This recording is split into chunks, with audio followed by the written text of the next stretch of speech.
আসসালামু আলাইকুম বন্ধুরা, আশা করি সবাই সুস্থ আছেন। বন্ধুরা, যে কোনো যুদ্ধক্ষেত্র কখনোই কোনো রাজনৈতিক সমীকরণ বা কোনো ব্যক্তির প্রভাবে ফলাফল নির্ধারিত হয় না বা চলে না। যে কোনো ধরনের বড় সামরিক পদক্ষেপের মূলে থাকে ট্রিপল পি: প্ল্যান, প্রিপারেশন এবং প্রসিড। প্রথমে আপনাকে পরিকল্পনা করতে হবে, তারপর পরিকল্পনা অনুযায়ী প্রস্তুতি, তারপর সেটা বাস্তবায়ন। এখন আপনার সামরিক বাহিনীর পরিকল্পনা নেই, প্রস্তুতিও নেই, তবে আপনি বাস্তবতার ঘোষণা দিয়ে দিলেন। হরমুজ প্রণালীতে আগামী ৪৮ ঘন্টায় ওপেন না করে দিলে ইরানের যে সকল জ্বালানি স্থাপন এবং বিদ্যুৎ কেন্দ্র রয়েছে তা ধ্বংস করে দেওয়া হবে ঘোষণা দিয়ে দিলেন। বাস্তবায়নের জন্য কাউন্টডাউন শুরু হয়ে গেল ৪৮ ঘন্টার। আর এখানেই কিন্তু বিপত্তির শুরু। যে আন্তর্জাতিক বাজারে তেলের দাম কমানোর জন্য যুক্তরাষ্ট্র আপ্রাণ চেষ্টা করছে, এমনকি ইরানের তেল বিক্রির উপর থেকে নিষেধাজ্ঞা উঠিয়ে দিয়েছে যাতে তেলের দাম কমে, সেখানে কিন্তু ৪৮ ঘন্টার এই আলটিমেটাম নতুন করে আরও সংকট তৈরি করেছে এবং তেলের দাম আরও দ্রুতগতিতে বাড়ছিল, কমবে তো দূরের কথা। এখন একদিকে ৪৮ ঘন্টার মধ্যে নিজের সিদ্ধান্ত বাস্তবায়নের বাধ্যবাধকতা, দ্বিতীয়ত মিত্র দেশগুলোকে রক্ষা করতে পারবে কিনা সেই বিষয়েও কিন্তু চিন্তার ভাঁজ রয়েছে। কারণ ইরান পরিষ্কার করেছিল তাদের বিদ্যুৎ কেন্দ্রগুলোতে হামলা হলে ইসরায়েল এবং উপসাগরীয় দেশগুলোর যে বিদ্যুৎ কেন্দ্র রয়েছে সেখানেও হামলা হবে।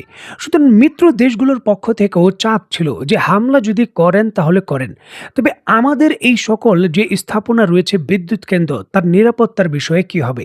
দেখুন, পেন্টাগনের পক্ষ থেকে নিশ্চিত করা হয়েছে যে যদি ইরান পাল্টা হামলা করে তাহলে কোনোভাবেই এই সকল বিদ্যুৎ কেন্দ্রগুলোকে রক্ষা করা যাবে না। যেগুলোর ক্ষয়ক্ষতি হলে ১০-১২ বছরেও সেগুলো পূরণ করা যাবে কিনা তা একেবারে অসম্ভব ব্যাপার। এমন একটি গুরুতর পরিস্থিতিতে নিজের সিদ্ধান্ত থেকে পুরোপুরি সরে এসেছেন ডোনাল্ড ট্রাম্প। বলতে পারেন অনেকটা কৌশলে তিনি নতিও স্বীকার করেছেন। দেখুন, ৪৮ ঘন্টার আলটিমেটাম দিয়ে নিজেই কিন্তু সেই আলটিমেটাম থেকে সরে এসেছেন এবং তিনি ঘোষণা দিয়েছেন যে পরিস্থিতির যে গুরুত্ব সেটা তিনি উপলব্ধি করে আগামী ৫ দিনের জন্য ইরানের জ্বালানি স্থাপনা এবং বিদ্যুৎ কেন্দ্রে সকল ধরনের হামলা তিনি স্থগিত করেছেন। তিনি বলেছেন আগামী ৫ দিনের মধ্যে ইরানের কোনো ধরনের গ্যাসের ক্ষেত্র, তেল ক্ষেত্র বা বিদ্যুৎ কেন্দ্রে কোনো ধরনের হামলা হবে না। এমনকি ইরানের যে পরমাণু বিদ্যুৎ কেন্দ্র রয়েছে তার আশেপাশেও কোনো পদক্ষেপ তারা নেবে না, এমন সিদ্ধান্ত কিন্তু তিনি নিয়েছেন। এখন কেন এই সিদ্ধান্ত? ঢাকঢোল পিটিয়ে ঘোষণা দেওয়ার পর হামলা থেকে কেন তিনি পিছু হটলেন? দেখুন, এই বিষয়ে ডোনাল্ড ট্রাম্প তার বক্তব্যে দাবি করেছেন যে গত কয়েকদিন গোপনে ইরানের সঙ্গে বিভিন্ন ধরনের সমঝোতার ইস্যুকে কেন্দ্র করে ভালো আলোচনা হয়েছে। সেই আলোচনার পরিস্থিতি যাতে নষ্ট না হয়ে যায় এটা তিনি চান না। তার জন্যই কিন্তু তিনি তার হামলার যে সিদ্ধান্ত সেখান থেকে সরে এসেছেন। এখানে পেন্টাগনের শক্তিশালী চাপ রয়েছে এমনটাও তিনি ইঙ্গিত দিচ্ছেন।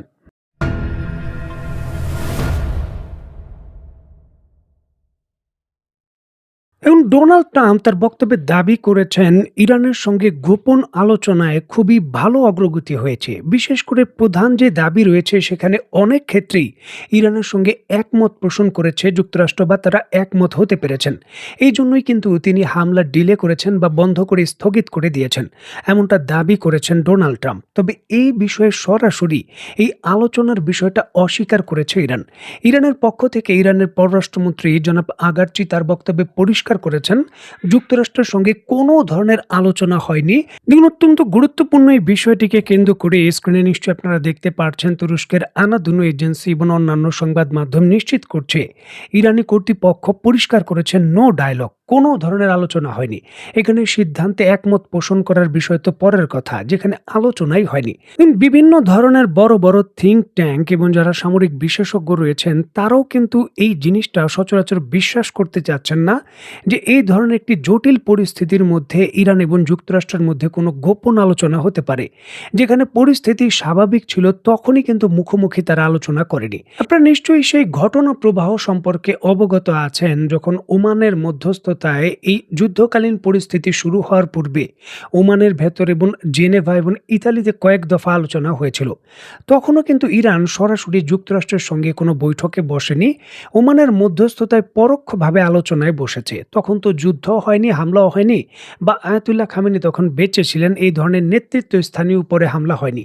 তখনই কিন্তু মুখোমুখি আলোচনা হয়নি, সমঝোতার বিষয়ে কেউ কাউকে ছাড় দেয়নি। এখন বর্তমানে যখন এত ক্ষয়ক্ষতি হয়েছে এবং পরিস্থিতি অত্যন্ত নাজুক যুগ। এমতো অবস্থায় এই ধরনের আলোচনা হয়ে যাবে, সেটা কিন্তু সামরিক বিশেষজ্ঞরা বিশ্বাসযোগ্য মনে করছেন না। এখন যখন আলোচনাই হয়নি, তাহলে ডোনাল্ড ট্রাম্প তার বক্তব্যে কেন দাবি করছেন? দেখুন, অত্যন্ত গুরুত্বপূর্ণ এই প্রশ্নের ব্যাখ্যায় বিভিন্ন ধরনের সামরিক বিশেষজ্ঞ এবং যারা সাংবাদিক কলামিস্ট রয়েছেন, তারা তাদের যে সকল সোশ্যাল অ্যাকাউন্ট রয়েছে সেখানে ব্যাখ্যা দিচ্ছেন যে ডোনাল্ড ট্রাম্প যুক্তরাষ্ট্রের মতো সুপার পাওয়ার দেশের প্রেসিডেন্ট। তার একক বক্তব্যের উপর দেশটির যে স্থিতিশীলতা এবং প্রভাব বলয় তা নির্ভর করে। এখন ৪৮ ঘন্টার আল্টিমেটাম দিয়ে তিনি এইভাবে সরে আসতে পারেন না যে আমরা যদি হামলা করি, মিত্র দেশের যেই সকল বিদ্যুৎ কেন্দ্র রয়েছে সেগুলোও ক্ষতিগ্রস্ত হবে, সেগুলো আমরা নিরাপত্তা দিতে পারবো না, যার জন্য হামলা থেকে আমরা সরে আসছি। এই ধরনের ঘোষণা কিন্তু তিনি দিতে পারেন না। তার জন্যই কিন্তু আলোচনা বা শান্তি প্রক্রিয়ার যে ইস্যুগুলো আছে সেগুলো সামনে এনে সেগুলোকে অনেকটা দেওয়াল তৈরি করে এই আল্টিমেটাম থেকে ফিরে আসা অনেকটা সেফ বিষয়। আর তার জন্যই হয়তো তিনি এমনটা দাবি করছেন। এমনটাই কিন্তু বলছেন সামরিক বিশেষজ্ঞরা।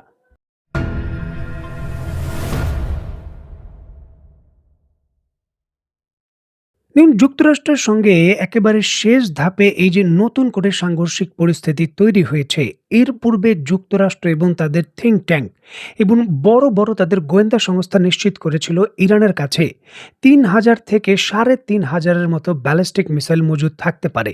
এটা কিন্তু ওই সময় তারা নিশ্চিত করেছিল, যেগুলো ইসরায়েল বা এর আশেপাশে আক্রমণ করতে সক্ষম। এখন গত ১৪-১৫ দিনের যুদ্ধে ইরান কিন্তু তার শক্তিশালী অনেক মিসাইল ব্যবহার করেছে। এখন মোট মজুদ থেকে কতখানি অবশিষ্ট আছে সেই বিষয়ে কিন্তু ইরান একটা ধারণা দিয়েছে। দেখুন, ইরান তাদের বক্তব্যে নিশ্চিত করেছে গত ১৫ দিনের এই পাল্টা প্রতিশোধের হামলায় ইরান, ইসরায়েল এবং বিভিন্ন লক্ষ্যবস্তু স্থির করে তারা ৪০০ ব্যালিস্টিক ক্ষেপণাস্ত্র ব্যবহার করেছে। ৪০০, বাকি পুরো মজুদটাই কিন্তু এখনো অক্ষত অবস্থায় রয়ে গেছে। যদি যুক্তরাষ্ট্রের হিসাবও এখানে আমলে নেওয়া হয়, তারপরও কিন্তু ৩,০০০-এর উপরে ব্যালিস্টিক মিসাইল এখনো কিন্তু ইরানের কাছে রয়ে গেছে, যেটা তার পূর্বের মোট মজুদের বলতে পারেন ৮০% বেশি। মানে ইরানের মোট সক্ষমতার ৮০% এখনও অক্ষত। এমতো অবস্থায় যদি ইরানের যে সকল বিদ্যুৎ কেন্দ্র বা অন্যান্য স্থাপনায় হামলা করা হয়, যেটা তার পাওয়ার সেক্টর, পাল্টা শক্তিশালী হামলা করার এখনো বড় মাত্রায় ইরানের সক্ষমতা রয়েছে। এটা একেবারে যুক্তরাষ্ট্রের যে যৌক্তিক বিষয়গুলো রয়েছে সেখান থেকেই কিন্তু আভাস পাওয়া যায়। সুতরাং একটি শক্তিশালী প্রতিপক্ষকে মোকাবেলার জন্য যেই সকল আকাশ প্রতিরক্ষা ব্যবস্থা দরকার, সেটাও কিন্তু মধ্যপ্রাচ্যের ভেতর এখন যুক্তরাষ্ট্রের নেই। রাডার সিস্টেম, থার্ড ক্ষেপণাস্ত্র, অনেক কিছুই খরচ হয়ে গেছে।